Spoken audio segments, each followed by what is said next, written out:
अभी आपको अहम खबर दें, एशिया कप में भारत ने पाकिस्तान को 5 विकेटों से हरा दिया है। पाकिस्तान ने भारत को 148 रन का हदफ दिया था। मोहम्मद नवाज 3 और नसीम शाह ने 2 विकेटें हासिल की हैं। तो इस तरह भारत ने पाकिस्तान को 5 विकेटों से शिकस्त दी है। आपको बताएं कि आज भारत ने टॉस जीत के पहले फील्डिंग का फैसला किया था और पाकिस्तान की जानिब से 147 रन बनाए गए। 148 रन का हदफ दिया था पाकिस्तानी टीम ने और भारत ने यह हदफ पूरा किया और पाकिस्तान को 5 विकेटों से शिकस्त दे दी है। ओवरऑल परफॉर्मेंस की हम बात करें तो आज भारतीय जो खिलाड़ी थे रोहित शर्मा, उनकी जानिब से 12 रन बनाए गए और विराट कोहली 35 रन बना सके।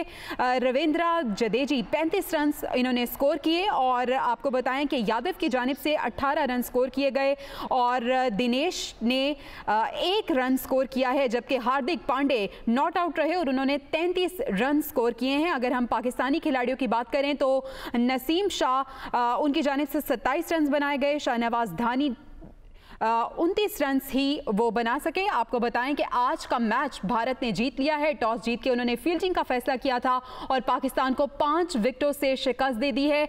आखिरी जो ओवर्स थे वो निहायत सनसनीखेज साबित हुए क्योंकि कुछ भी कहा नहीं जा रहा था। 50-50 चांसेस थे, लेकिन छक्का लगाया गया भारत की जानिब से और जो हदफ था उसको पूरा किया गया। आपको बताएं कि आखिरी ओवर की दूसरी या तीसरी गेंद पे ये छक्का लगा और भारत ने हदफ पूरा कर लिया।